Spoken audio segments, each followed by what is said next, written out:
le gouvernement de la République du Mali qui informe l'opinion nationale et internationale qu'un aéronef de l'armée française de type A400 immatriculé FRBAN a effectué un vol sur le trajet Abidjan-Gao-Abidjan dans la journée du mardi 11 janvier 2022.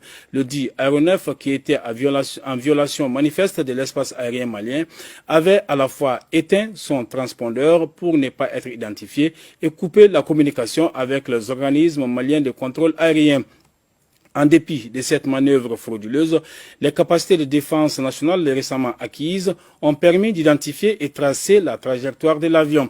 En conséquence, le gouvernement a dénoncé cette violation de l'espace aérien du Mali auprès des autorités françaises qui ont, au demeurant, décidé de soutenir les sanctions de la CEDEAO, parmi lesquelles figure la fermeture des frontières terrestres et aériennes de ces pays membres avec le Mali. À titre de rappel, le gouvernement du Mali a aussi, en application du principe de la réciprocité suite aux sanctions imposées par la CEDEAO, procédé à la fermeture de ses frontières avec les pays membres de la CEDEAO, excepté la Guinée.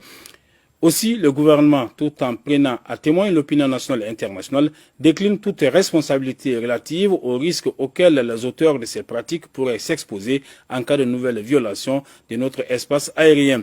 Enfin, le gouvernement du Mali invite les populations à redoubler de vigilance et à rester mobilisées. Signé colonel Abdoulaye Maïga, ministre de l'administration territoriale et de la décentralisation, porte-parole du gouvernement. Bruxelles. RFI. Dimanche, la CEDEAO a donc décidé de lourdes sanctions et notamment fermer ses frontières avec le Mali. Bamako a répondu en faisant de même. Ces fermetures valent-elles également pour les avions militaires étrangers? Franck Alexandre, le gouvernement malien a émis une protestation après qu'un gros porteur de l'armée française a coupé sa radio pour franchir la frontière malienne avant d'aller se poser à Gao. L'A400M de l'armée de l'air effectuait la liaison Abidjan-Gao, un vol militaire de routine comme il y en a tous les jours pour l'approvisionnement des troupes et les opérations.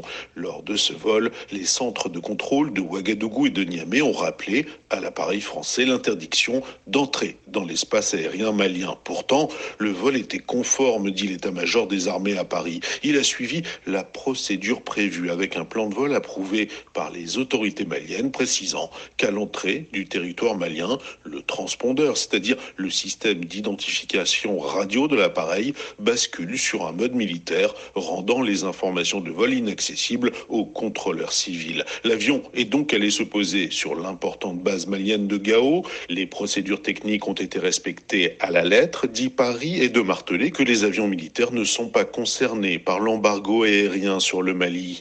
Mais à Bamako, on voit les choses sous un angle différent et dans le bras de fer qui se joue, tous les coups semblent désormais permis.